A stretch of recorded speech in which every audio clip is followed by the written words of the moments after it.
Bonjour à tous, merci.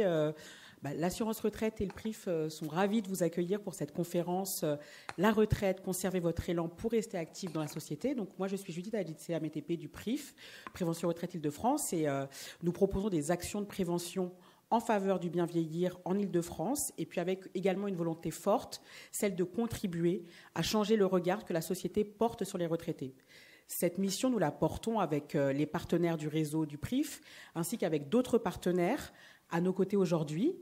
Je vais d'abord donner la parole à Caroline Baclet-Roussel du Gérondif, qui va nous raconter comment, à travers le très beau projet Solidage, le Gérondif ambitionne, œuvre à aller à l'encontre des clichés sur l'avancée en âge.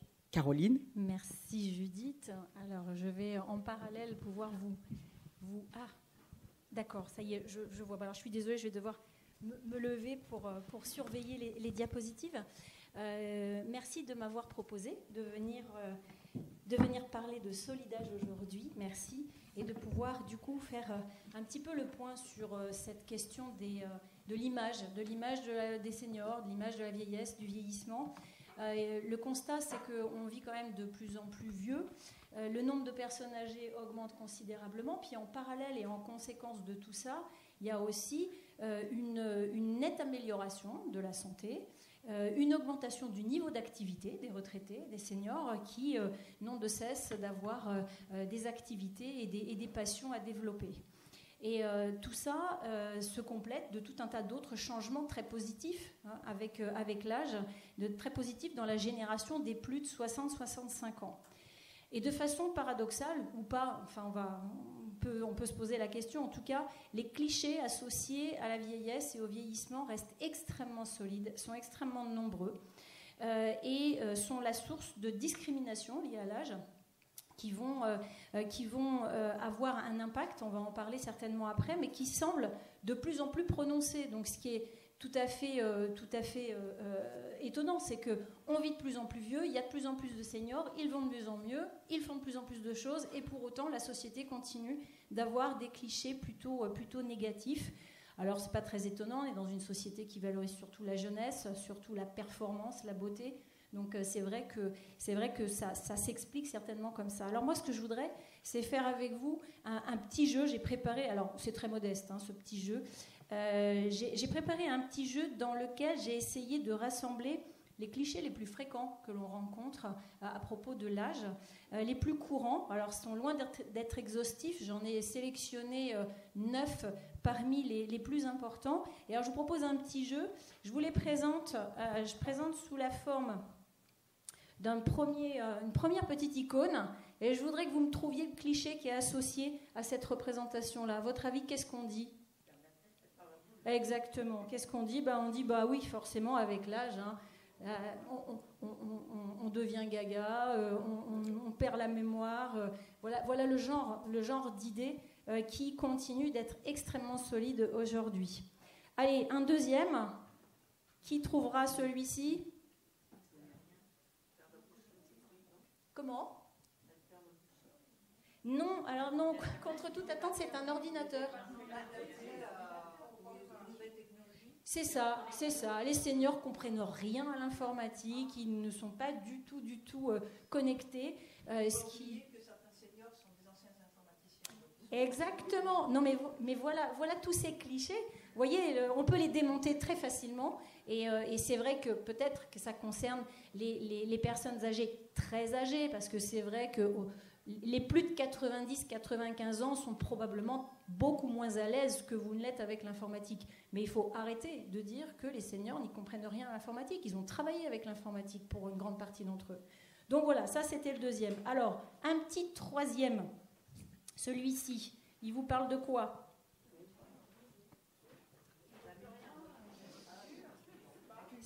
Oui, alors c'est vrai que c'était un peu difficile de tout illustrer. Celui-ci, c'est le stéréotype qui dit avec l'âge, de toute façon, s'adapter et apprendre, ça devient très compliqué. Et donc, on est de moins en moins en capacité d'avoir un comportement qui s'adapte à des situations nouvelles. Donc, voilà une autre façon, un autre cliché. Celui-ci...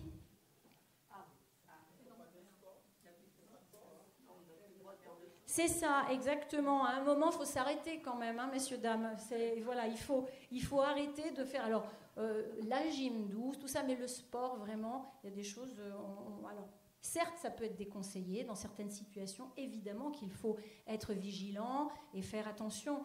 Mais ça ne veut pas dire qu'à partir de 60-65 ans, il faut s'arrêter de faire du sport et juste se contenter de quelques activités très, très modestes, surtout si on a été, en plus, très sportif auparavant. Alors, en voici un autre. Celui-ci est très, très fort aussi. Exactement. Eh oui, avec l'âge... Terminé, la libido, il n'y en a plus, et la sexualité, c'est plus de nos âges. Donc voilà le genre de choses que l'on entend encore très fréquemment aujourd'hui. Alors, pour le 6e, celui-là, c'est pareil, on le voit souvent et on l'entend souvent. Hein. Là, il faudrait peut-être arrêter de conduire. Là, c'est tout de même très dangereux arrivé à un certain âge. Ce qu'on oublie de dire, c'est que les meilleurs conducteurs sont ceux qui ont conduit le plus longtemps et que c'est une capacité qui ne fait que s'améliorer avec le temps et que quand tout va bien, bien sûr, hein, je parle de tout ce qui est de l'ordre du vieillissement normal, on ne parle pas d'autre chose, mais qui, mieux que les personnes qui vieillissent, s'adaptent aux possibilités et aux situations. Souvent, arrivé à un certain âge, spontanément, on conduit moins la nuit, on ne conduit pas quand il pleut, on passe par d'autres trajets pour pouvoir continuer de conduire de façon prudente et de façon parfaitement adaptée. Donc voilà ce genre de choses qui est malheureusement quand même très, très solide dans l'esprit de tout le monde. Alors, celui-ci, allez, encore 3, qui va le trouver ? Alors, quand on est vieux, on est... lent. Quand on est vieux, on est lent et on est forcément plein de douleurs, on est forcément très douloureux. Ça, ce sont des représentations qui sont très puissantes dans la société aujourd'hui et qui peuvent à minima être un reflet d'une certaine réalité, mais en aucun cas ne concernent absolument tout le monde. Et le problème, c'est d'en faire une généralité. Et celle-ci, alors j'ai eu un peu de mal à trouver des illustrations qui soient très, très expressives. Alors, oui, on a besoin d'aide, mais c'est parce que quand on est vieux, en tout cas c'est l'idée que la société en a, et bien avec la vieillesse on est forcément isolé, on est forcément déprimé, on est forcément timiquement pas bien du tout. Donc voilà les représentations qui conviendraient de démonter. Et puis une petite dernière pour le voilà, les vieux sont grincheux. Hein, les vieux sont grincheux, les personnes âgées sont des râleuses et toujours en train... Voilà. Donc vous voyez, ce genre de choses est quand même extrêmement puissant et il faudrait pouvoir lutter contre ça. Et alors, ce phénomène-là, tous ces clichés qu'on a passés en revue, ça a un nom. Quel est-il ? Alors, certains d'entre vous connaissent sûrement ce nom, mais c'est vrai que c'est quand même encore un phénomène extrêmement mal connu. Ça s'appelle l'agisme. L'agisme qui est l'ensemble de tous ces préjugés. L'OMS en a donné une définition, mais le premier à en avoir parlé, c'est Butler dans la fin des années 60, qui était un psychiatre et gérontologue, qui a le premier parlé de ce phénomène-là.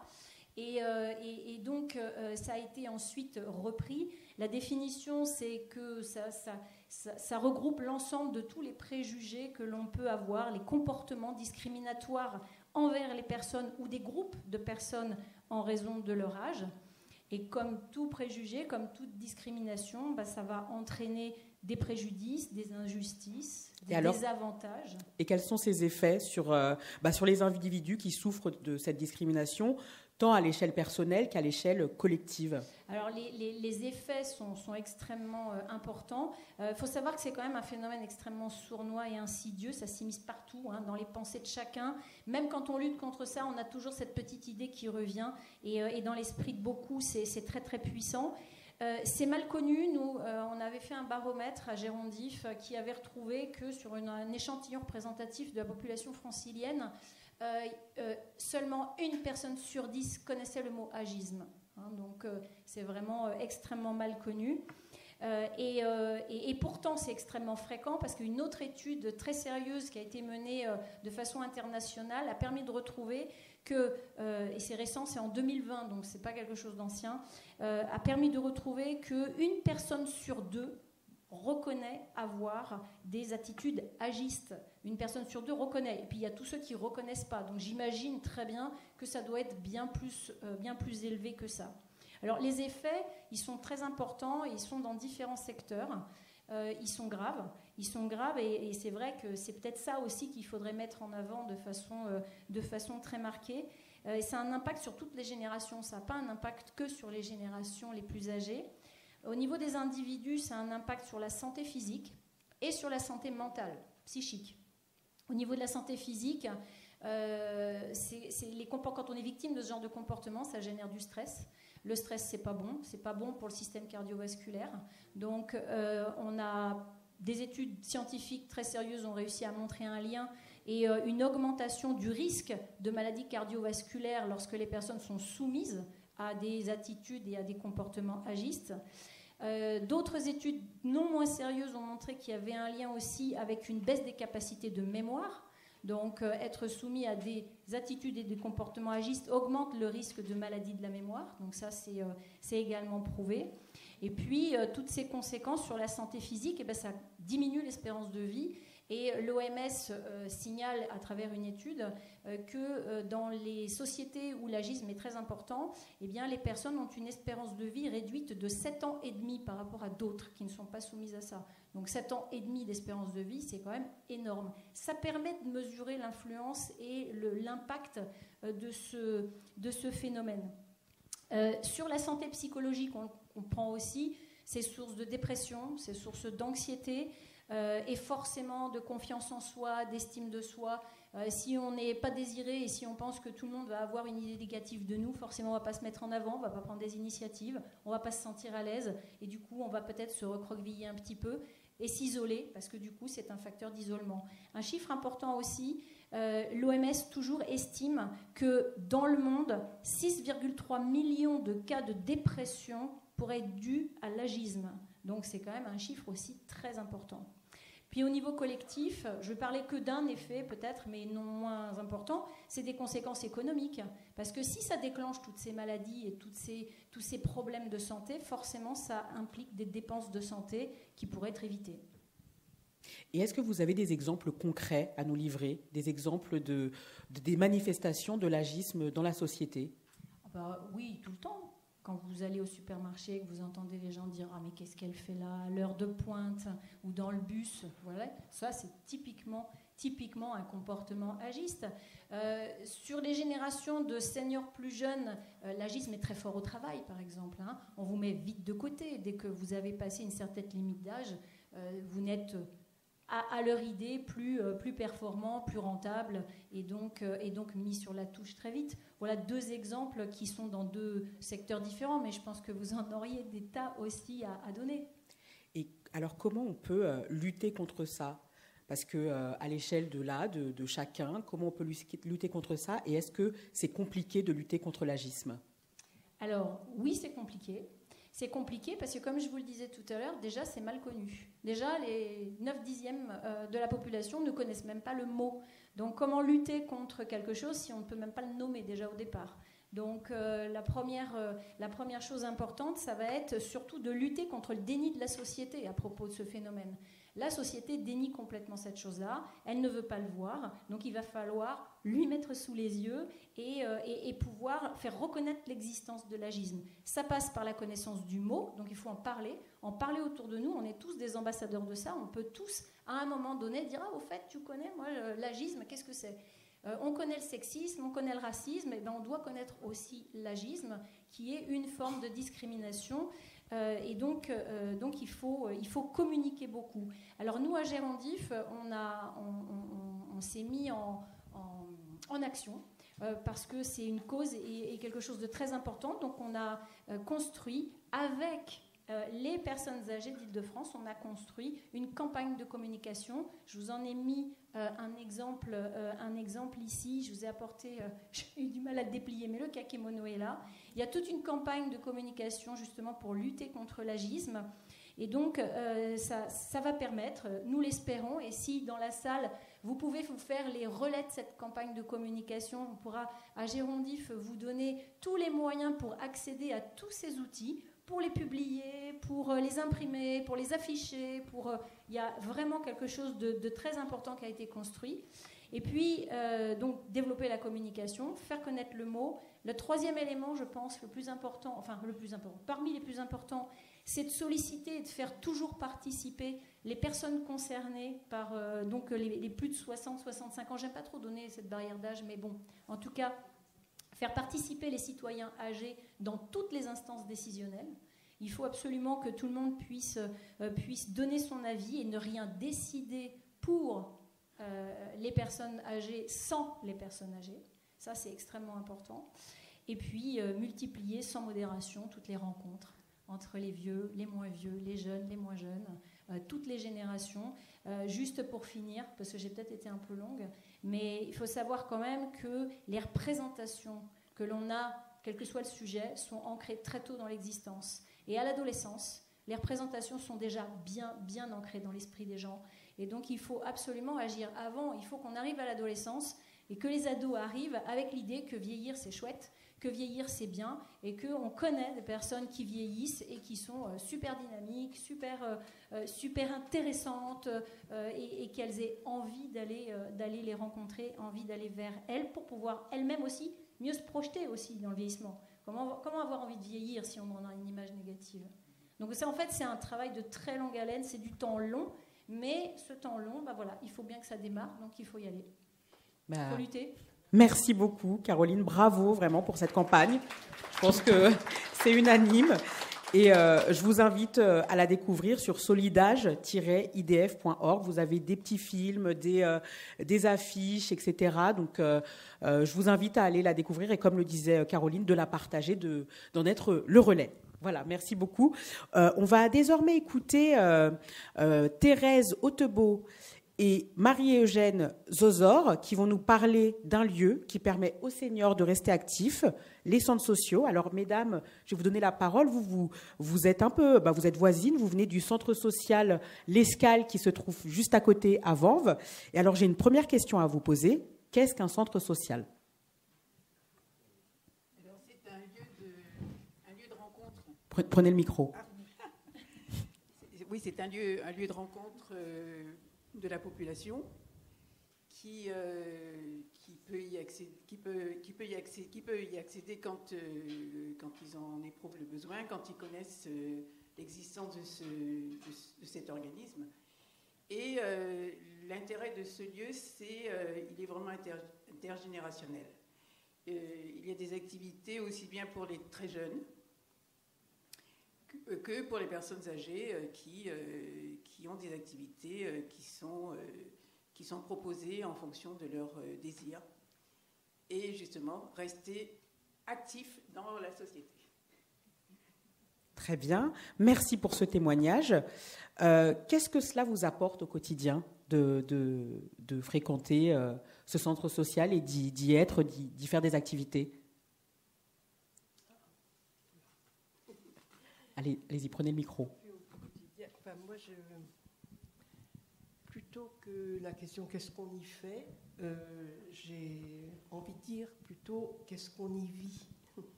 Ça ne veut pas dire qu'on n'y fait rien, au contraire, on y fait beaucoup de choses, mais surtout on y vit. On peut faire beaucoup d'activités riches et variées. Il y en a pour tous les goûts et tous les âges. Ça va maintenant, il y a des sections de 3 ans, je ne connais pas, je suis trop âgée pour pas. Mais on a fêté une centenaire qui venait aussi, donc de 3 à 100 ans, il y a de la place pour tout le monde. Je trouve qu'il y a des ateliers sont très intéressants, enrichissants, formateurs. Il y a le plaisir de s'y retrouver, de retrouver telle ou telle personne. Parfois, plusieurs fois, on m'a dit, alors, tu vas là ? Ah bon, alors je m'inscris. Alors, des fois, on va, mais pour la relation, pour se retrouver. Des fois, ça passe le pas sur l'activité elle-même. Et je trouve ça vraiment épatant pour le relationnel.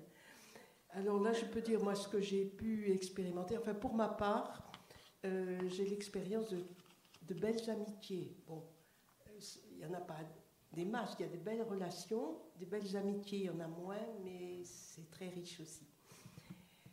Je trouve que c'est à la fois un lieu d'enrichissement, de culture. Je parle juste des ateliers que j'ai fréquentés. Les cours d'histoire de l'art, de la musique classique, ciné-club, entre autres, peinture. Un lieu de formation avec l'informatique, et puis ça continue parce que maintenant il y a les nouveaux réseaux sociaux, Instagram, TikTok. Si on veut être en phase avec nos neveux, petits-neveux, il faut continuer à se former et fréquenter le lieu. Un lieu d'information, de formation avec beaucoup d'ateliers, mettons du PRIF par exemple. Moi, j'ai pu faire ceux de la mémoire, alimentation, équilibre, habitat, le dernier.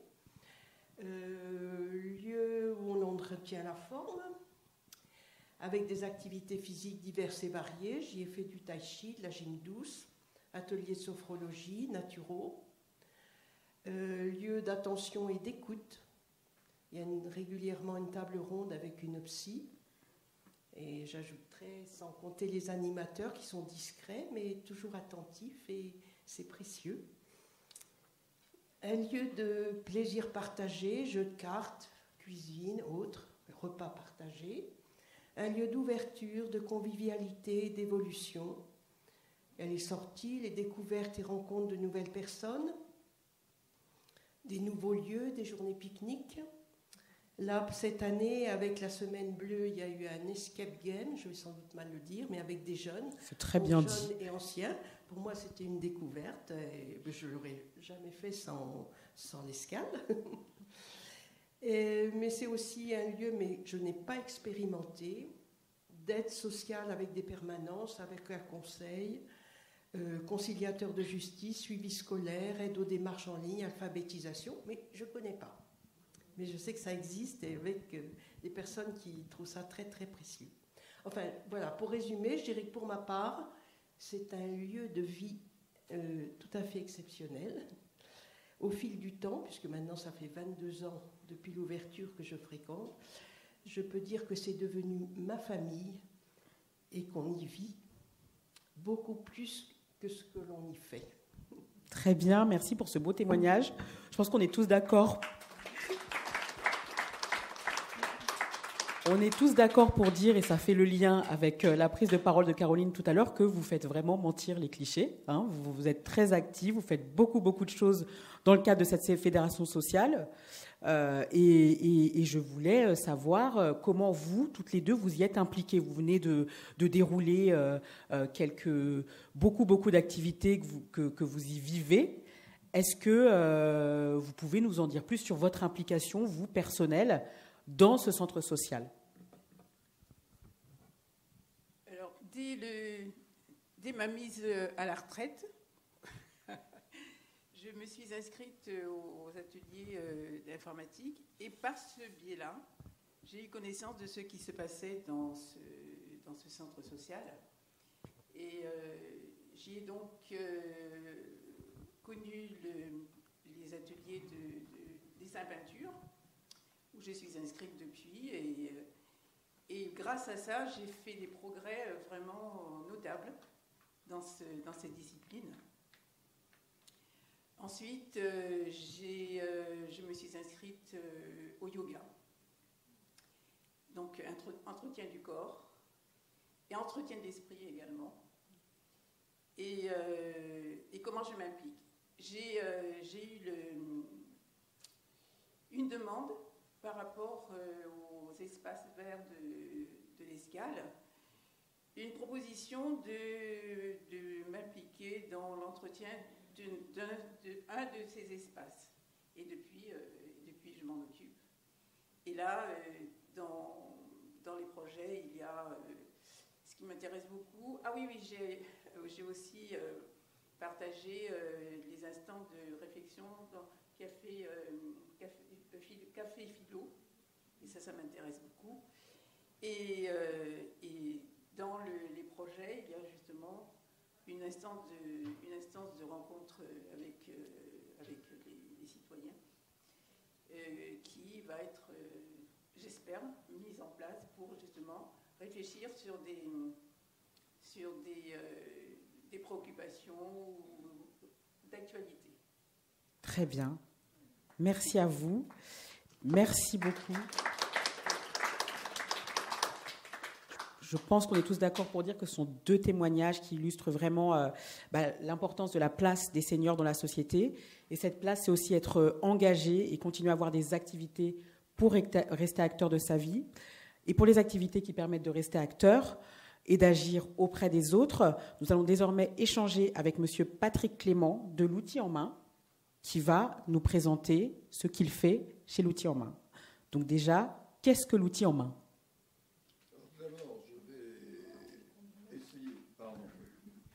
Je vais contribuer, j'espère, à lutter un peu contre l'agisme à travers l'outil en main, sauf pour les rubriques 4 et 5, à savoir le sport et la sexualité.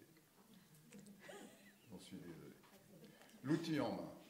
L'outil en main, c'est une association qui existe depuis 1987, qui est partie sur une idée d'amoureux du patrimoine, mise en musique par Marie-Pascale Agneau, qui habitait à Troyes, et qui a, suite à la visite du musée de l'outil et de la pensée ouvrière de Troyes, a décidé de faire appel à des bénévoles, retraités pour la plupart, gens de métier, pour initier des enfants au métier de l'art, de l'artisanat et du patrimoine. Le concept de l'outil en main, donc, c'est initier des jeunes à partir de 9 ans à ces métiers que je viens de décrire, par des gens de métier, professionnels ou passionnés, en retraite pour la plupart, avec de vrais outils dans de vrais ateliers. Ça va permettre aux hommes et aux femmes de métier, donc riches de leur expérience, de rester dans la vie active, en transmettant aux jeunes générations les gestes de leur métier et l'amour du travail bien fait. Ces ateliers vont être des lieux de rassemblement, d'échange entre jeunes et seniors, aussi bien donc en milieu rural qu'en milieu urbain, avec le but de revaloriser les métiers manuels, de les faire découvrir à nos jeunes enfants et peut-être de susciter des vocations. Je vais vous donner quelques chiffres de l'Union de l'outil en main. C'est 240 ateliers répartis sur 68 départements. C'est 5500 bénévoles. C'est 3500 enfants par semaine qui passent dans nos ateliers pour être initiés. Et je vous détaillerai comment cela fonctionne plus tard. Et c'est 150 métiers représentés sur toute la France. Ces métiers, ce sont les métiers traditionnels du bâtiment, ce sont les métiers traditionnels de l'art, ça peut être les métiers de bouche, les métiers de l'esthétisme, ça peut être les métiers liés au textile et au cuir, liés à l'esthétisme. Nous n'avons pas, si vous voulez, chaque association étant indépendante, les bénévoles essaieront d'initier les enfants participant aux métiers qu'ils connaissent, et les garçons pourront aller vers la couture et les filles vers la ferronnerie ou construire ou faire de la maçonnerie. Et alors, quels sont les fondamentaux de l'outil en main ? Alors, les fondamentaux de l'outil en main, je vais les lire parce que j'ai vu qu'avec l'âge, la mémoire pouvait s'estomper, donc je ne voudrais pas trahir la pensée.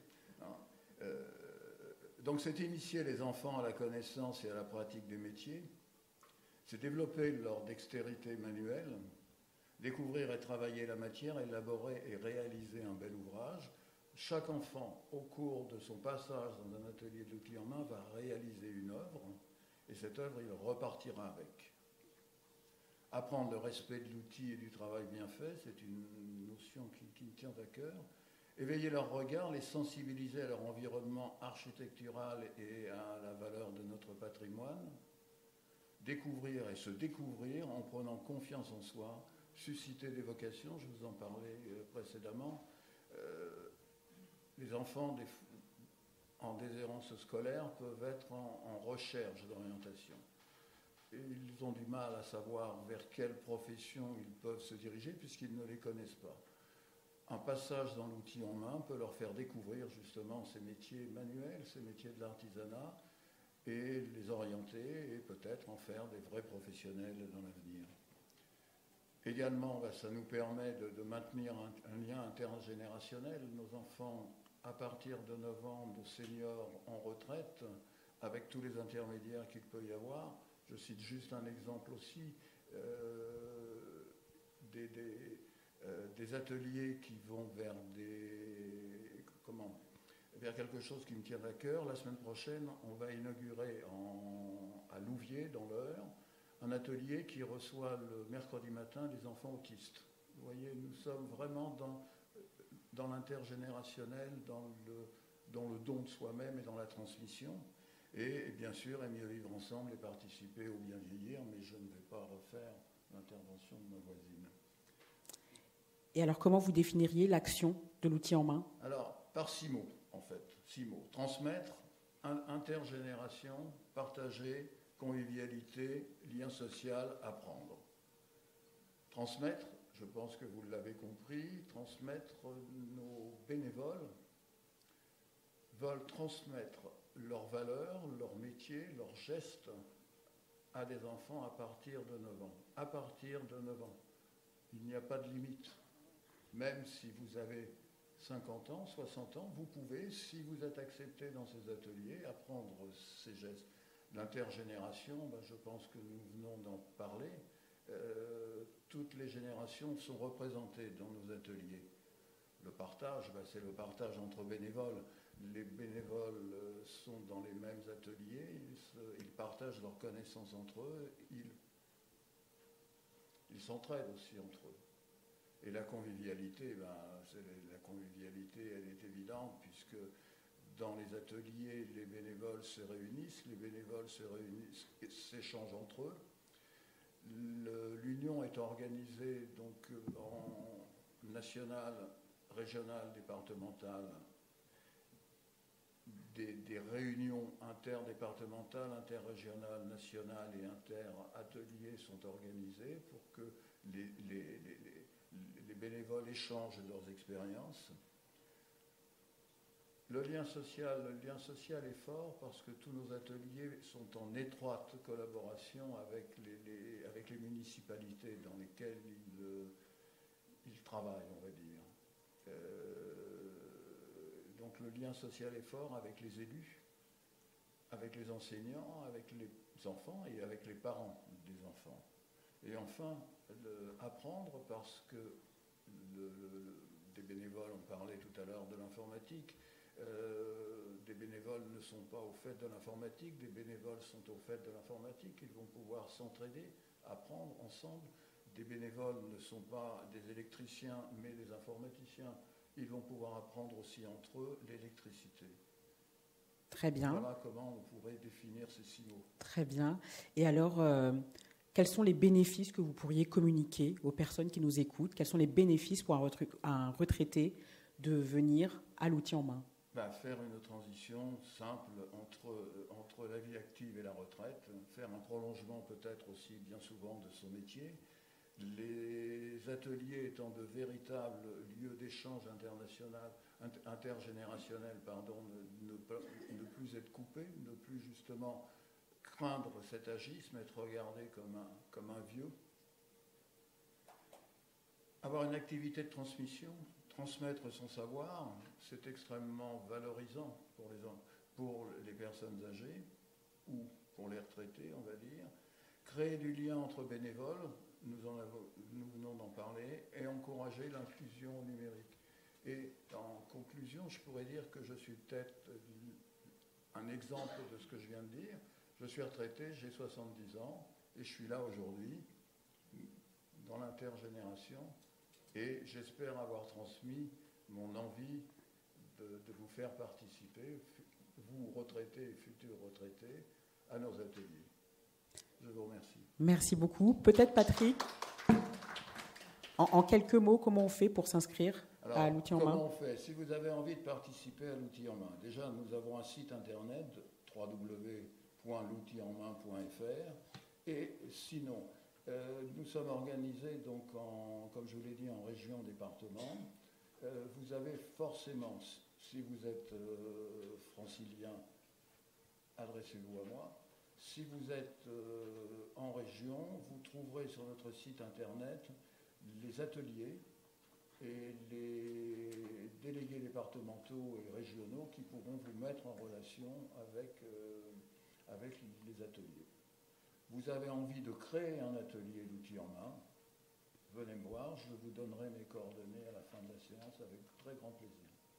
Merci beaucoup encore une fois. On voit dans votre témoignage vraiment l'importance de la transmission et du partage de savoir-faire.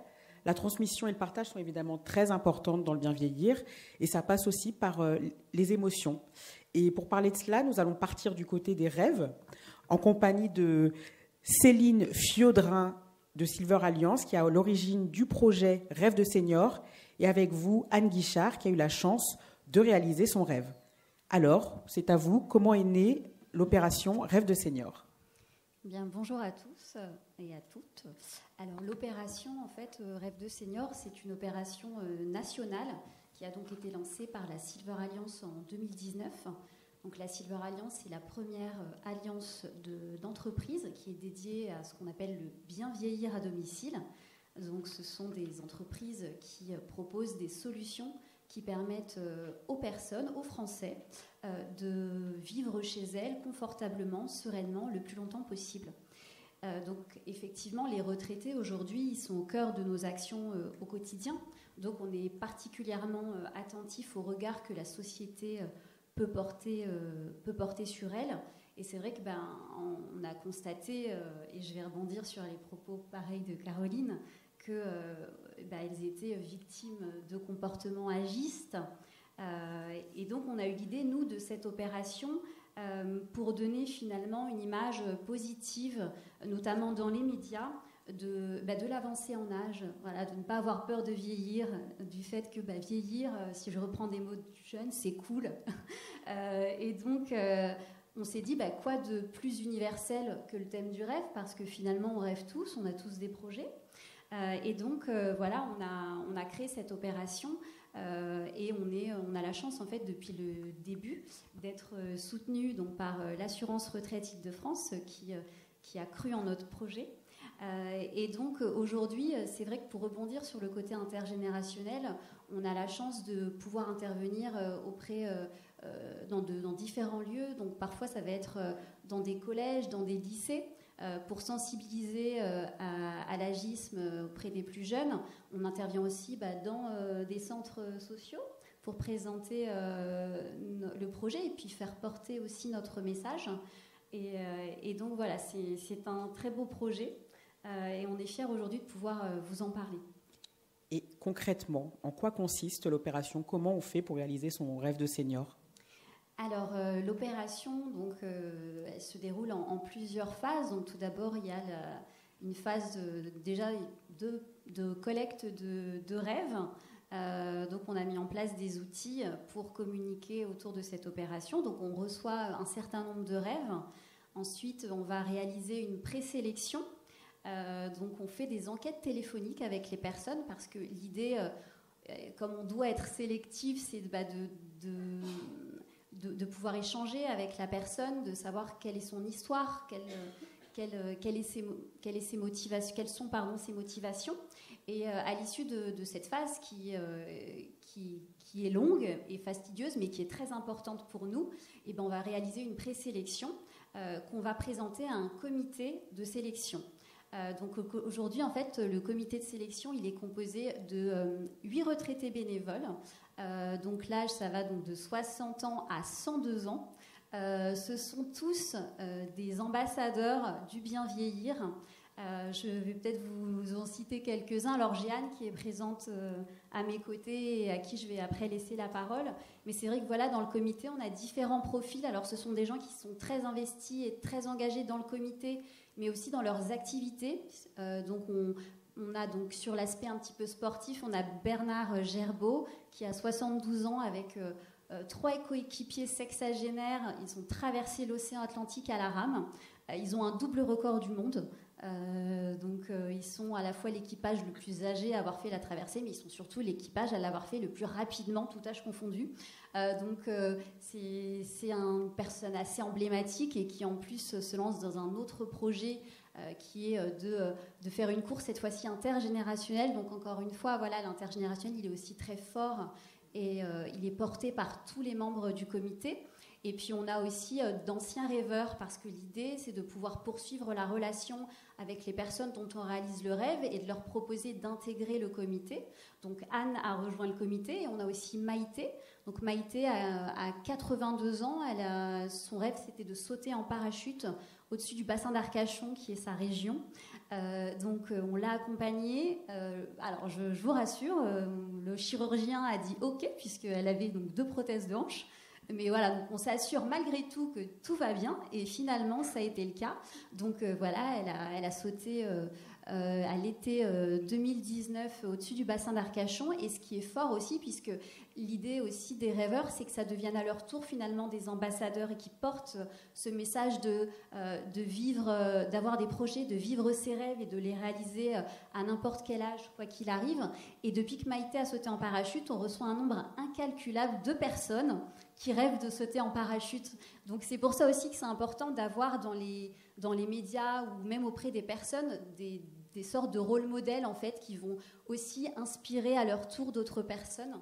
Voilà, une fois que le rêve finalement, donc pour le comité, une fois que le rêve est présenté devant le comité, donc on étudie un petit peu l'histoire de la personne, et s'il est sélectionné, on met tout en œuvre pour le réaliser. Donc on recherche des partenaires. Et à côté de ça, ce qui est important, c'est qu'aujourd'hui, il n'y a pas d'études autour du fait d'avoir des projets. Qu'est-ce que ça peut impliquer aussi, la réalisation d'un rêve sur soi.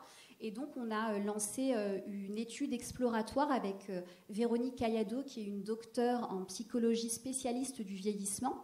Et ce que fait Véronique, c'est qu'elle s'entretient avec les rêveurs avant la réalisation de leurs rêves et après la réalisation de leurs rêves. Donc là, on est sur une dizaine de profils, donc on n'a pas encore des résultats suffisants pour présenter l'étude, mais on montre bien que finalement, la réalisation du rêve a un impact très fort chez la personne, d'un point de vue bien-être, d'un point de vue santé. Ça lui donne aussi de l'élan, ça lui donne envie de poursuivre et de réaliser d'autres rêves. Et je pense que c'est aussi ce qu'Anne va partager avec vous par la suite. Merci beaucoup. Anne, donc, vous êtes ici avec nous pour partager votre expérience avec Rêve de Senior et la manière dont vous avez réalisé votre rêve. Donc, je vous laisse témoigner. Merci et bonjour. Bonjour à tous. Et effectivement, j'ai eu la chance de voir un de mes rêves réalisé grâce à Silver Alliance. En fait, moi, j'ai toujours été fascinée par l'altitude. Bon. Notamment, je vais vous donner quelques petits exemples parce qu'il faut que j'aille assez vite. La tour Sienne à Toronto, 350 mètres de haut, avec un plancher de verre. Enfin bon, j'ai adoré ça. Évidemment, l'aiguille du Midi à Chamonix à 3800 mètres. Bon, j'ai adoré ça aussi. Et en région parisienne, bon, il n'y a pas tellement de possibilités, à part la Tour Eiffel et quelques buildings. D'ailleurs, j'y étais la semaine dernière dans un building qui vient d'ouvrir à 47, avec un restaurant à 47 mètres de haut. Bref, je passe. Et j'ai vu un jour une communication de la CNAV Île-de-France qui proposait effectivement, qui faisait de la publicité pour Rêve de Senior. Parce que j'avais en tête de monter sur une grue. Et je m'étais déjà renseignée pour voir si je pouvais le faire moi-même. Et en fait, on ne peut pas, on n'a pas le droit, parce que bon, c'est très risqué, on n'a pas le droit de le faire tout seul, même en prenant contact soi-même. Bon. Et quand j'ai vu cette communication, je me suis dit, pourquoi pas, je vais essayer. Donc j'ai déposé ma candidature. Et puis j'ai oublié. Et puis, quelques mois après, j'ai reçu plusieurs coups de fil donc de Silver Alliance qui m'ont dit que mon rêve avait été retenu et ensuite qu'il avait été sélectionné. Et là, ça m'a vraiment énormément émue parce que j'y croyais pas, quoi, tout simplement. Et en fait, l'opération, elle s'est passée, ça va faire 2 ans. Ça va faire 2 ans bientôt. Et donc, grâce à Silver Alliance, des contacts ont été pris avec une entreprise de bâtiment très connue, Bouygues, effectivement, dans le 13e arrondissement. Donc, toute l'activité a été organisée. Je suis montée sur une grue, tout équipée, bien entendu, à 58 mètres. Elle était assez haute, celle-là, à 58 mètres de hauteur. Et non seulement donc, j'ai pu réaliser mon rêve, voir un peu ce que me faisait l'altitude, découvrir Paris, quoi, vraiment d'assez haut, mais j'ai aussi connu tout un monde, en fait. C'est une expérience donc, de contact aussi avec un monde que je ne connaissais pas du tout, donc une entreprise de bâtiment, avec le grutier. Donc j'ai passé pas mal de temps à discuter avec lui dans sa cabine. Il m'a expliqué son métier, comment ça se passait, etc. Enfin, c'était génial, quoi. J'y croyais pas. Et voilà. Et ensuite, on m'a proposé, enfin, comme disait effectivement Céline, de participer au comité de sélection des rêves. Et ça m'a ouvert aussi des horizons parce que, bon, bah, effectivement, il y a pas mal de communication. C'est un lien social qui se crée. J'ai fait des connaissances, voilà. Mais aussi ça permet de voir qu'en fait ça change l'idée qu'on peut avoir même soi-même effectivement sur les seniors, sur les personnes un peu plus âgées. J'aime pas dire personnes âgées, un peu plus âgées, qui avancent en âge, on va dire. On avance tous en âge de toute façon. Et parce que leurs rêves, mais c'est incroyable parce que leurs rêves sont aventureux et audacieux. En fait, moi je connais des jeunes à qui je peux parler des rêves justement que je vois, qui sont soumis, et en fait, leurs rêves à eux, ils sont beaucoup moins aventureux. Enfin, c'est fou, quoi. C'est incroyable, effectivement. Il y a un rêve qui a été cité, sauter en parachute, et il y a des personnes qui sont plus âgées que moi, qui ont plus de 80 ans, qui veulent sauter en parachute, qui veulent faire du deltaplane, qui veulent voler avec des oies. Enfin, c'est vraiment, qui veulent monter tout en haut d'une cathédrale, la cathédrale de Rouen, c'était bien ça. Et ça change vraiment la vision qu'on a même sur les rêves des seniors. Parce que ce n'est pas des rêves qui sont limités. Au contraire. Voilà ce que je voulais vous dire sur le sujet. Merci beaucoup. Bravo. Bah, on a quelques, vous en aviez parlé, mais on a quelques là à l'écran, quelques exemples de rêves. Je ne les vois pas, mais je peux peut-être vous les présenter brièvement. Mais alors effectivement, donc le premier rêve, je vous en ai parlé, donc c'est donc Maïté qui vit à Arcachon et qui avait comme rêve, voilà, de sauter en parachute au-dessus du bassin. Il y a le rêve de Jean-Pierre, je vais vous les citer. Alors, il y a le rêve de Jean-Pierre. Donc, le rêve de Jean-Pierre, c'est un des premiers rêves qu'on a pu réaliser. Jean-Pierre, il a une histoire assez incroyable puisqu'il est passionné par le ciel, par les étoiles. Et donc, il m'avait raconté toute son histoire quand il était jeune. Voilà, il a vécu au Maroc, donc il était beaucoup... le ciel, on lève beaucoup les yeux au ciel, savoir s'il va pleuvoir ou pas. Il a travaillé aussi dans le désert, donc il a eu une relation... très très particulière avec le ciel, et c'est vrai que pour lui en fait finalement rencontrer Thomas Pesquet, qui est un peu le plus célèbre des astronautes français, c'était un peu une consécration aussi, et donc on a eu la chance qu'il puisse échanger quelques mots avec lui lors d'une conférence qu'il avait fait en Mayenne, et après voilà, on a beaucoup de rêves très différents. On a celui d'Anne, une autre Anne, qui, elle, rêvait en fait de se lancer dans le théâtre d'improvisation. Et c'est vrai qu'elle nous racontait qu'étant jeune, dans la famille, c'était une famille plutôt stricte et la parole, c'était pas simple pour les enfants d'avoir la parole et de parler. Et finalement, pour elle, faire du théâtre d'improvisation, ça a été une libération de la parole. Donc c'était aussi une très belle histoire.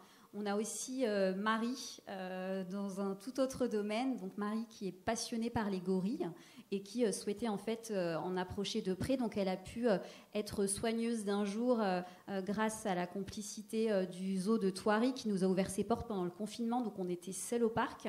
Et voilà, elle a pu assister à un medical training avec le soigneur. Et puis après, alors pour les plus fouteux, on a aussi un joli rêve qui, cette fois-ci, est partagé par un couple. Donc c'est un couple, donc lui, Jean-Jacques, est fan donc, de l'AS Saint-Étienne depuis plus de 60 ans, puisqu'il avait 9 ans à l'époque.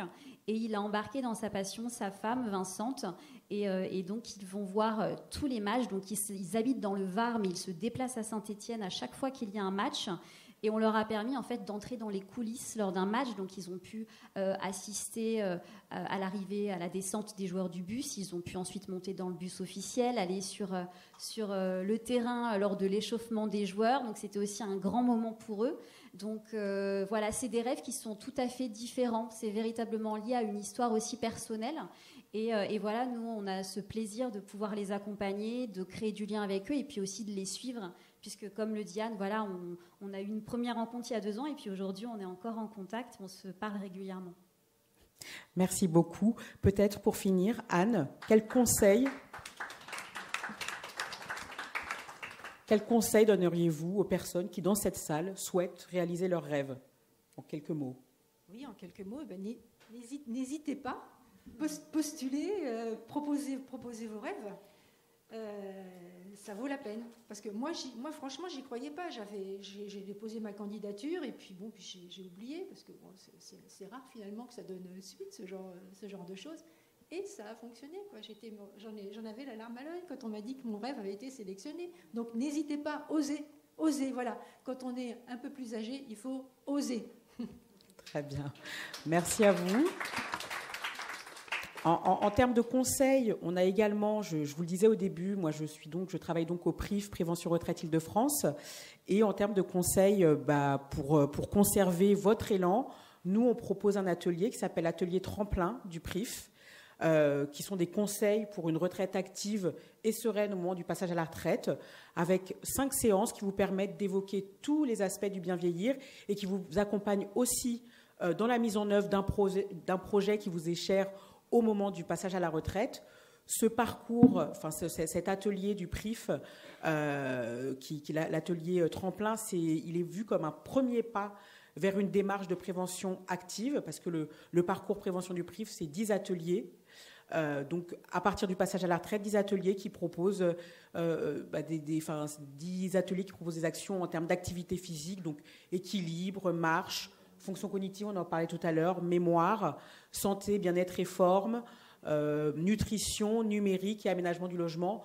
Tout ça dans un environnement bienveillant qui vous permet d'avoir des conseils et aussi qui vous permet de rencontrer d'autres personnes, puisqu'il s'agit d'ateliers collectifs et d'échanger avec des personnes qui se posent les mêmes questions que vous au sujet du passage à la retraite et du bien vieillir et de rester en bonne santé, rester actif à la retraite.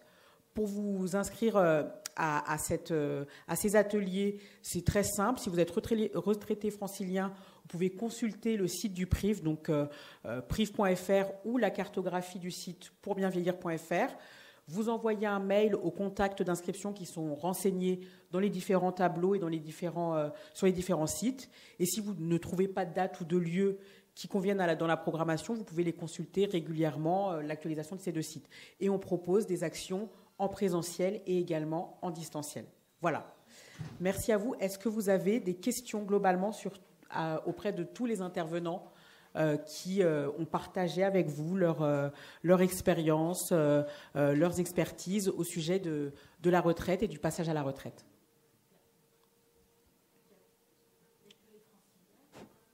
Pour le PRIF, oui. Pour le PRIF, oui. Pour les rêves, oui, c'est tout. Peut-être préciser, Judith, que des centres sociaux, il y en a dans toute la France, presque dans toutes les villes. Il y a l'Escale avant, juste à côté, qui a une programmation hyper intéressante. Il y en a aussi d'autres, certainement, proches de chez vous, qui pourraient vous intéresser. Donc n'hésitez pas à vous rapprocher d'eux. Est-ce que quelqu'un a une question? Parfait. Merci Lorraine pour ces précisions. Et merci à...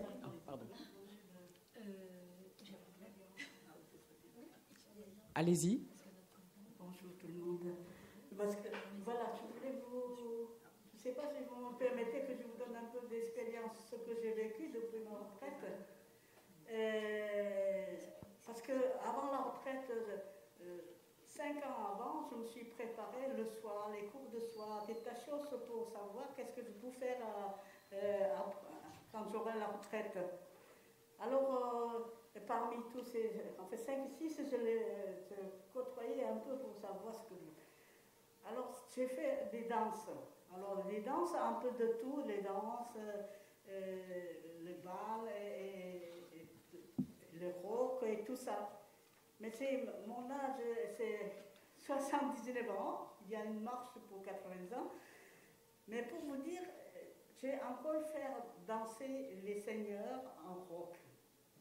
Et alors, il y a un plaisir incalculable parce que plus je danse, plus j'ai l'impression que je restais encore capable de rester debout et faire danser.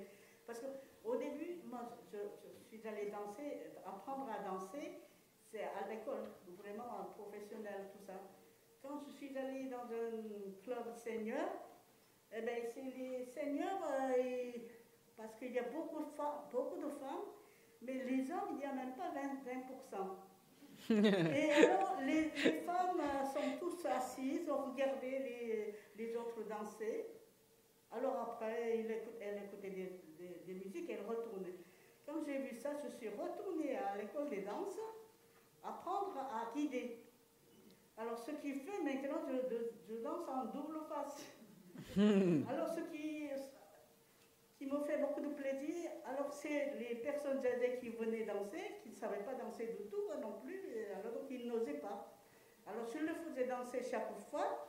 Alors, les hommes, ils le voient comment elles dansent et les invitent. Donc, c'était mon projet, c'est ça. Parce que quand je le vois assis, ça me rendait malade. Alors, les gens, au début, ils me traitaient comme homosexuel parce que j'ai fait danser. Je dis, oh, si j'étais homosexuel, je le dirais aussi, quoi. Mais je ne suis pas, mais c'est pas grave. Je continue à danser comme ça. Alors, finalement, maintenant, quand je vois dans les clubs, tout le monde danse. Eh bien, je suis respectée. Il y a beaucoup de gens qui me demandent de danser. Quand telle danse arrive, tu viendras me chercher, qu'elle me disait ça. Mais c'est un plaisir de partage, quelque chose, activité, en même temps physique et l'intellectuel, tout ça. Mais c'est parmi tous 5, plus de 5 que j'ai fait l'expérience pour apprendre tout ça. Mais pour l'instant, je continue toujours la danse. Bravo. Merci beaucoup pour ce témoignage et puis bravo d'avoir initié un mouvement de danse collective dans le centre dans lequel que vous fréquentez. Merci beaucoup, monsieur. Oui, j'ai une petite question par rapport en fait dans le domaine de l'agisme et par rapport à l'outil en main qui sont vraiment fabuleux. Je suis éducateur. Je voulais savoir si en fait vous justement le fait de sensibiliser aussi les générations futures, est-ce que vous intervenez aussi dans les lieux d'école d'éducateurs, moniteurs éducateurs ou aides-soignants ou d'autres dans ces domaines-là qui justement, eux, accompagnent aussi des enfants qui seraient susceptibles à un moment donné tout simplement de leurs propres grands-parents et aussi des personnes à l'extérieur. Donc du coup, je voulais savoir si vous sensibilisiez aussi dans ces domaines-là. Oui, mais effectivement, nous avons des ateliers dans des EHPAD. Quelques EHPAD en France nous ont mis à notre disposition donc des locaux où nous avons pu créer des associations l'outil en main. Donc les enfants voient effectivement de près le vieillissement. Et surtout, les pensionnaires de l'EHPAD peuvent venir visiter l'atelier et voir des jeunes enfants. Et je pense que là, l'intergénérationnel est encore plus probant qu'entre jeunes retraités et enfants. Ai-je répondu ? Parfait. Une dernière question peut-être ? Non ? Écoutez, merci à vous. Madame.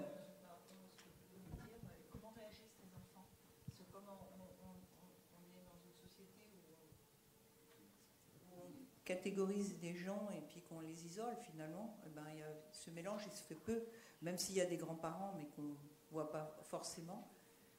Comment réagissent les enfants par rapport à ces ateliers dans les EHPAD ? Alors déjà, comment réagissent les enfants par rapport aux jeunes retraités, à nos bénévoles? De ma propre expérience, pour en avoir visité, les enfants sont demandeurs, les enfants sont volontaires, les enfants sont demandeurs, les enfants attendent beaucoup de ce retour d'expérience et de ce partage de compétences. Comment ils réagissent par rapport aux personnes beaucoup plus âgées dans les EHPAD et des fois en difficulté physique? Je n'ai pas de réponse. Je pourrais l'idéaliser, faire du bisounoursisme, je n'en sais rien. Mais je pense que c'est beaucoup plus bénéficiaire en fait pour les personnes âgées que pour les enfants.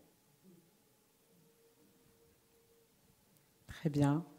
Merci beaucoup. Et puis, on vous donne rendez-vous donc sur le salon, sur le stand Bien vivre sa retraite, en D05. Vous pouvez rencontrer l'assurance retraite, le PRIF et de nombreux partenaires sur tous ces sujets d'actions, de choses que vous pouvez faire pour rester actif à la retraite. Merci beaucoup à vous. Merci Judith.